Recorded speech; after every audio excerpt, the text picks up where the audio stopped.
Sarah lived in the heart of New York City, a place where dreams are made and broken.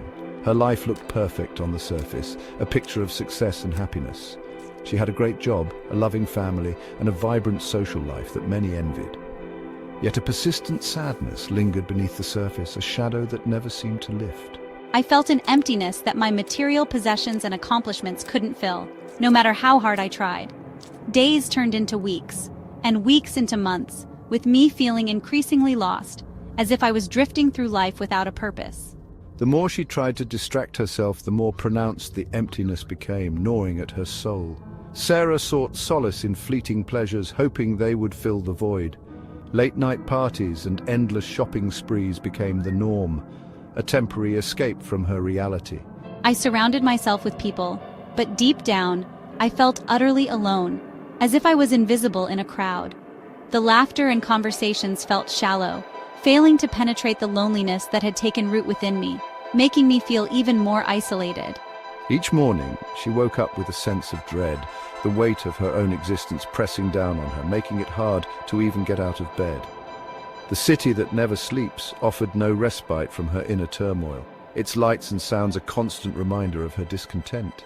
The constant noise and activity only amplified her sense of displacement, making her feel like a stranger in her own life. I craved something more, something deeper, but I couldn't quite grasp what it was, a feeling that haunted me day and night. My life felt like a beautifully wrapped gift box, containing nothing but emptiness, a facade that hid the void within. One day, while rushing to work, Sarah found herself caught in the rain. The downpour was sudden and relentless, soaking her to the bone within moments. Seeking shelter in a nearby coffee shop, she shook off the rain and looked around. She noticed a small group of people engaged in an animated discussion at a corner table. Their words, though unfamiliar, sparked a flicker of curiosity within her. She found herself drawn to their energy and passion, even though she couldn't quite make out what they were saying at first. They spoke about peace, about purpose, about submitting to a higher power. Their voices were calm yet filled with conviction, and it was clear they were discussing something deeply meaningful. I found myself drawn to their conversation, eavesdropping on their every word. I couldn't help but lean in closer, trying to catch more of what they were saying.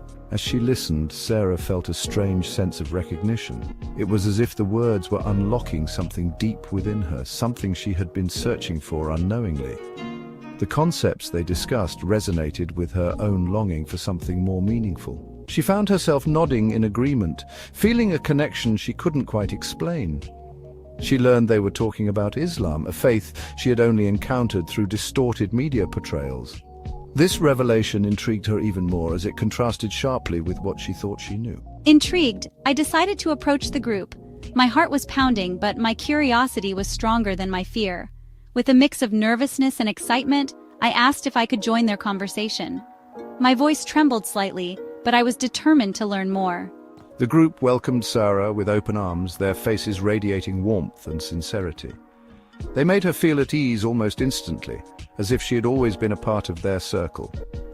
They answered her questions with patience and understanding, explaining the basic tenets of Islam. They spoke of the beauty of the faith, its emphasis on compassion, and the sense of community it fostered. I learned about the oneness of God, the importance of prayer, and the belief in prophets, including Jesus and Moses. Each explanation was like a piece of a puzzle falling into place. For the first time in a long time, I felt a glimmer of hope. It was as if a light had been switched on inside me, illuminating a path I had never seen before. She left the coffee shop that day with a newfound determination to learn more about this faith that had captivated her attention. The rain had stopped, but a new journey had just begun for Sarah, one filled with promise and discovery.